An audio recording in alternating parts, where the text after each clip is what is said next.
नमस्कार.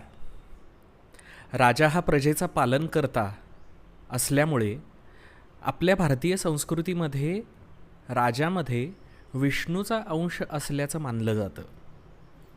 रामायणामधल्या बालकांडातला जर 50वा सर्ग आपण पाहिला तर त्यामध्ये प्रसंग असा येतो की महर्षी विश्वामित्र हे राम आणि लक्ष्मण यांना घेऊन जनक राजाच्या दरबारी गेलेत आणि ज्या क्षणी जनक राजाने राम आणि लक्ष्मण यांना पाहिलेलं आहे त्यावेळी त्यांचं तेज पाहून आणि त्यांचं व्यक्तिमत्व पाहून जनकाच्या मनात अनेक प्रश्न आलेले आहेत. आणि त्याच्यापैकी एक महत्त्वाचा प्रश्न असा आहे की जनकाला असं वाटतंय की हे देवलोकातून पृथ्वीवर अवतरलेले अश्विनी कुमारांसारखेच दिसत आहेत, तर हे ते तर नाहीत ना.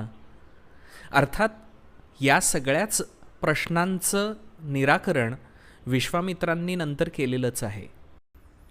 मग मला आठवतात आपलं मराठी साम्राज्य स्थापन करणारे आणि अनेक परकीय जुलमी राजवटींचा नायनाट करणारे छत्रपती शिवाजी महाराज. केवळ 50च वर्षांचं आयुष्य आहे, पण 350पेक्षा जास्त किल्ले जिंकून आपलं मराठी साम्राज्य बळकट तर केलंच, पण याशिवाय अनेक परकीय जुलमी राजवटींचा नायनाटसुद्धा केला. आणि हे काही साधंसुधं काम नाही. आणि म्हणूनच छत्रपती शिवाजी महाराज हे सुद्धा विष्णूचाच अवतार आहेत अशा पद्धतीचा उल्लेख मला एका ग्रंथात आढळला. तो ग्रंथ म्हणजे कवींद्र परमानंद यांनी लिहिलेला शिवभारत.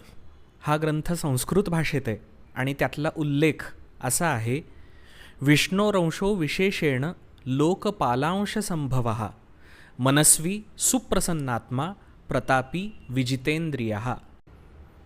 त्यामुळे मला असं वाटतं की छत्रपती शिवाजी महाराजांच्या आयुष्यात ज्या अनेक अडचणी आल्या, जी अनेक संकटं आली आणि त्याचा ज्या पद्धतीनं त्यांनी सामना केला, त्यावरून मला तरी ते प्रभू श्री रामचंद्रांचा अंशच घेऊन आलेत की काय असं वाटतं.